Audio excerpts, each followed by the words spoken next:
ကွန်းချက်ငါးကိုလေငဖဲလိုမျိုးအတုံးလေးတွေတုံးငဖဲလိုငဆုပ်လိုလှုပ်ပြီးတော့ဟင်းချက်စားတာလေးတစ်ချက်ပြပေးပါမယ်ဒါကတော့ထောင်းနေတဲ့ပုံစံပေါ့နော်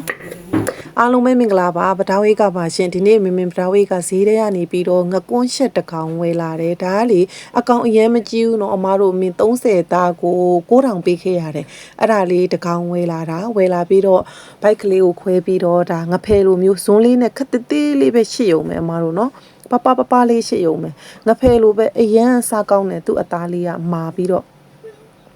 ဒါကတော့အသားလေးတွေရှစ်ထားတာပါဒီမှာဒီအရေကွန်ကကြတော့နေလှမ်းပြီးတော့အရေကွန်ကြော်စားပါမယ်ဒါကတော့တစ်ကောင်လုံးရှစ်ထားတာရတယ်ဆွမ်းနာငကွန်းချက်ငါးအရေခွန်ကိုလေငါးရေခွန်ကိုကြော်စားဖို့မှာတော့ဒါမှငါးရေခွန်စစ်လို့ခေါ်တယ်နော်ဒါဒီထဲမှာလှမ်းနေရနည်းနည်းလေးပေါ့နော်အရသာလေးနည်းနည်းလေးထည့်ပြီးတော့လှမ်းထားတယ်ပြီးလို့ရှိရင်အဲ့ဒီဟာအကုန်လုံးကြော်စားမှာဒီမှာဒါကတော့ဟင်းချက်ဖို့အတွက်ကြက်သွန်ဖြူချင်းငရုတ်ကောင်းပါကဲအဲ့ဒါလေးတွေကိုအကုန်လုံးထည့်ပြီးတော့ထောင်းပါမယ်အဲ့ဒါလေးတွေထည့်တော့အညီနဲ့လေးတွေကိုပျောက်သွားအောင်ပေါ့နော်ကဲဒီမှာတော့ငကွန်းချက်အသားတွေကိုထည့်ပါပြီသူကလေစီးပိုင်နေအောင်ထည့်ရတယ်တခါတည်းထည့်မယ်နော်စနွင်းတို့အသားမှုန်တို့စားတို့တခါတည်းအရသာဝင်အောင်တခါတည်းထည့်ပြီးတော့ထောင်းပါမယ်အားရပါရနဲ့ကိုထောင်းရတော့เนาะဒါကလေဟိုဖြဖွားလေးထောင်းလို့မရဘူးတအားကိုထောင်းရတာဒီမှာကြည့်ဦးမင်းထောင်းနေတာကဲအခုဆိုရင်ရပါပြီဒီမှာမတို့ငါဆုပ်လုံနေတာဒီမှာလေးထောင်းပြီးသွားရင်ထောင်းပြီးတဲ့ပုံလေးပြပေးမယ်ထောင်းပြီးတာဒီမှာ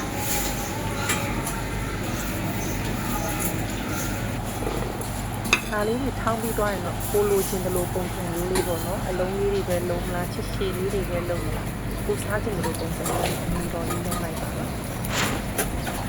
ကျင်းသားဒီထဲကိုထည့်ချက်နဲ့ကျွမ်းကျင်ဒီနှုတ်ဆင်းထားတယ်နနန်ပင်ငရုတ်သီးလေးထောင်းထားတယ်ဒါကတော့ဒီကွန်းချက်လုံးလေးတွေထည့်ထားတာပေါ့ဒီအရေလေးကိုတော့စွမ်းနာ9ရေကင်ထားတဲ့ဟာကိုမလှုပ်ပစ်ဘူးသူကထည့်ချက်ဖို့အရင်ဆုံးနနန်ပင်အယိုးလေးတွေကိုစီးတက်မယ်ပြီးရင်ငရုတ်သီးထည့်မယ်အဲ့ဒါလေးကိုချစ်သွားအောင်ပေါ့နော်စီးတက်လိုက်